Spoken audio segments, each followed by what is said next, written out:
So, what's your earliest memories of David Pearce? David was such a strong heavyweight, and is a strong but small heavyweight, but so powerful, really, really powerful. When did you actually buck upon David on the circuit? How did it work?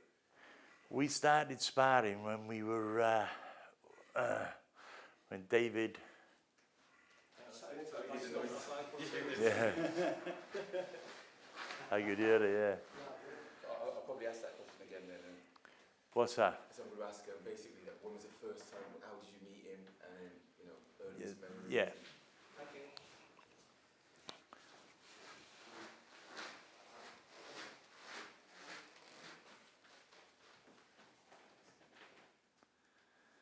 Andrew, so what was your earliest memories of David Pearce? Well, first memories of David was when we first sparred together was just before his fight with Neville Mead for the British title, fighting for the British title. He was, we used to have fun sparring because, I mean, we wouldn't hold back. We would just go out and just let him go. We wouldn't puffy hand it. We'd let it all go. How talented was David Pearce? David Pearce, I wouldn't say talented, but he was so strong. He was such a strong fighter and greedy, so greedy. He used to come forward at you, but he was so powerful as a heavyweight. He was just knocking him. He was knocking them all over, but he was just on you all the time. He wouldn't go back and take a breather. He'd straight in at you all the time, pressure you. So how remarkable was it that he was fighting at the weight division that he was fighting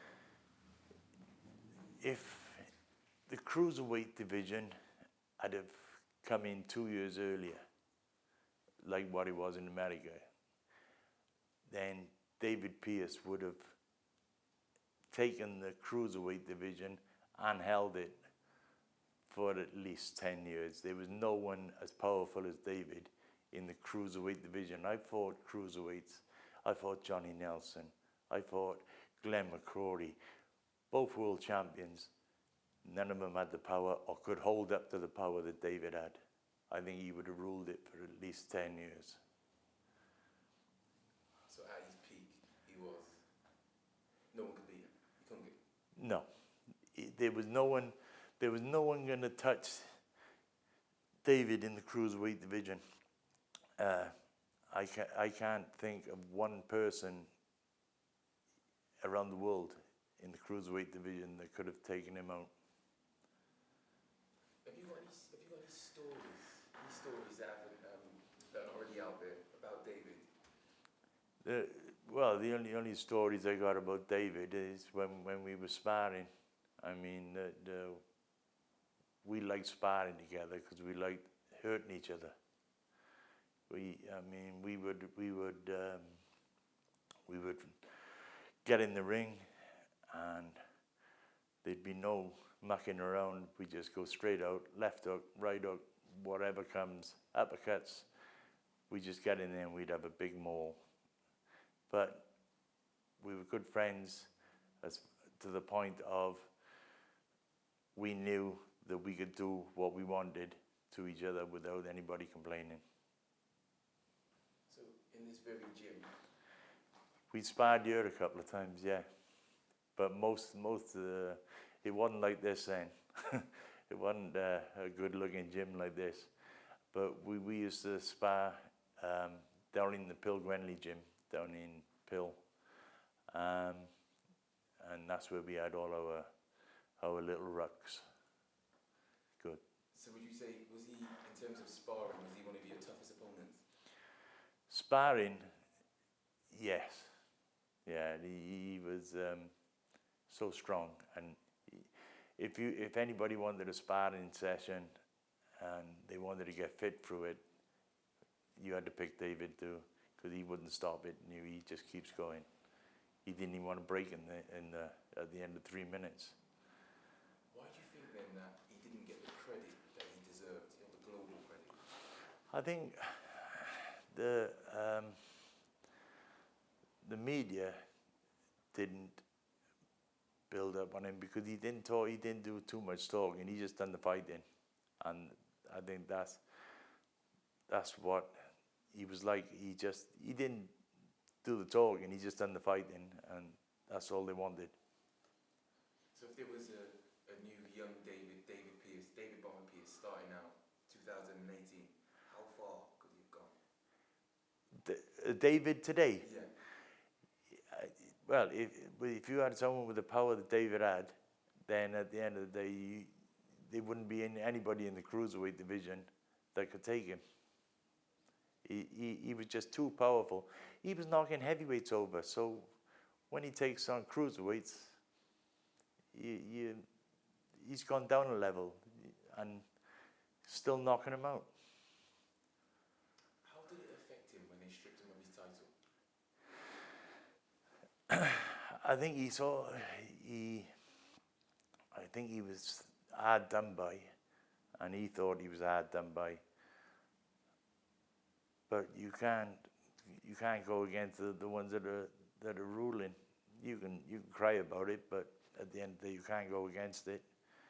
And having something taken off you that you know you are good at and you're really good at, it's quite hard to accept.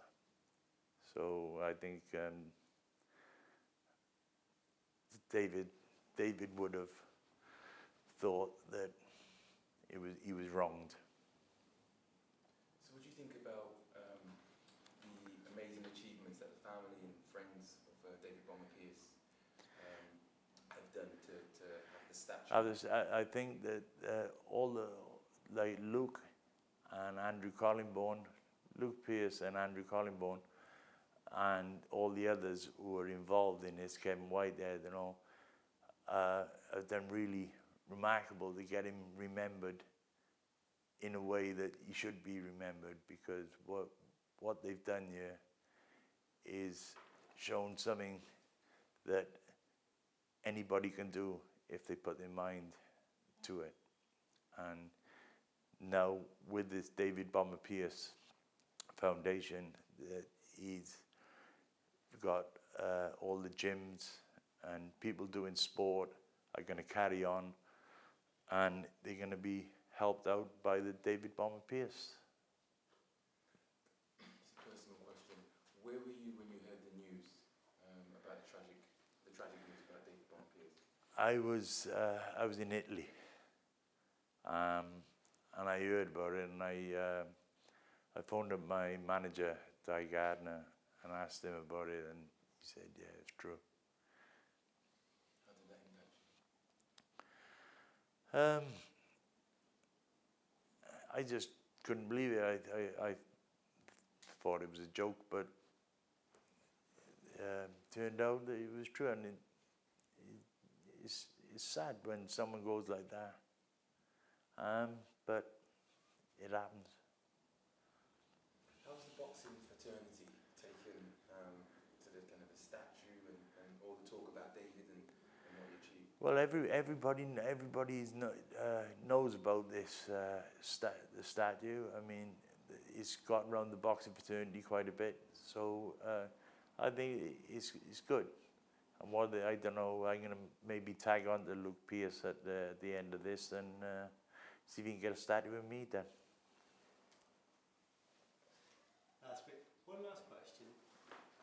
Just paint a portrait. What was it like in Pill back in the day, back in the 80s? What was the Pill area like? What was it? What? Pill. In the Pill area, What was it like back in the day? it was a little bit rough. It was well, take the Bronx and go a little bit further down, and then you won't let you get the Pill then in the 80s, in the early 80s. But we it was some of the gyms that we went into, they weren't like posh gyms like this. I mean, they were stone walls. They had posts that were hanging over either side, slack ropes so you can go through them easier. But it was rough, very rough. Was it a close-knit community? In the boxing community around here, yeah. But everybody helps each other, and it's a good people to be with in the boxing area.